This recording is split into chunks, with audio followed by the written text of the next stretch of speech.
అందరికీ నమస్కారం.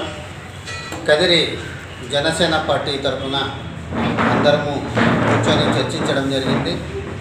ఎందుకంటే కదిరి నియోజకవర్గంలో చాలా చిన్న చిన్న సమస్యలతో బయటికి రాకోకుండా ఆఫీసుల చుట్టూ తిరిగే వాళ్ళు చాలామంది ఉన్నారు.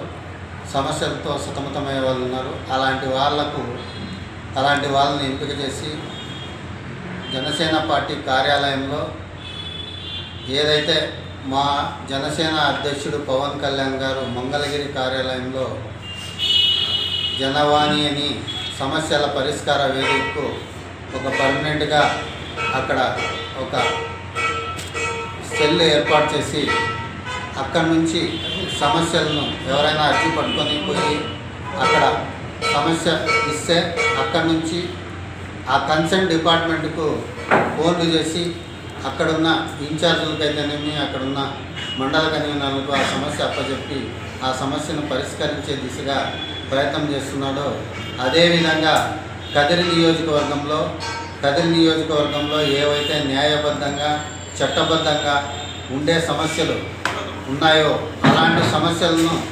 పరిష్కరించేందుకు ఒక వేదికను ఏర్పాటు చేయాలా అని చెప్పేసి మేమంతా కదిరి నియోజకవర్గ తరఫున నాయకులమంతా కూర్చొని డిసైడ్ చేసాం.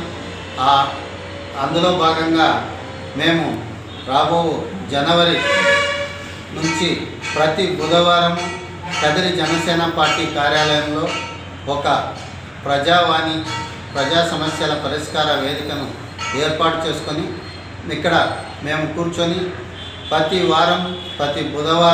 వారంలో బుధవారం మేము ఆ సమస్యలు ఎవరైతే మా దృష్టికి తీసుకొచ్చిన సమస్యలను మేము తీసుకొని అక్కడి నుంచే పరిష్కారం దిశగా కన్సర్న్డ్ డిపార్ట్మెంట్లకు మేమే దగ్గరుండి ఆ సమస్యలను తీసుకెళ్ళి పరిష్కరించేంత వరకు మేము కృషి చేస్తామని చెప్పేసి కదిరి నియోజకవర్గ ప్రజలకు మేము తెలియజేస్తున్నాం. ఇది జనవరి 7వ తేదీన మొదలుపెట్టి నిరంతరాయంగా ఆ సమస్యల మీద మేము ప్రయత్నం చేస్తాం పరిష్కరించేదానికి అని చెప్పి మేము ఈరోజు డిసైడ్ చేయడం జరిగింది. కాబట్టి ప్రజలు ఏవైతే కదిరి నియోజకవర్గంలో ప్రతి ఒక్కరూ ఏదైనా సమస్యలు న్యాయబద్ధంగా చట్టబద్ధంగా కోర్టులో లేని సమస్యలు మా దగ్గరికి తీసుకొని వచ్చినట్లయితే మేము సాధ్యమైనంత వరకు మా చేతిలో ఉన్నంత వరకు మేము పరిష్కరిస్తాం. మాతో కానిపు సమస్యలను మా పార్టీ ఆఫీసు దృష్టికి తీసుకెళ్ళి అక్కడి నుంచి కూడా పరిష్కరించేదానికి మేము ప్రయత్నం చేస్తామని చెప్పేసి మేము కదిరి ప్రజలకు తెలియజేసుకుంటున్నాం. కాబట్టి దీన్ని సద్వినియోగం చేసుకోవాల్సిందిగా కదిరి ప్రాంత ప్రజలను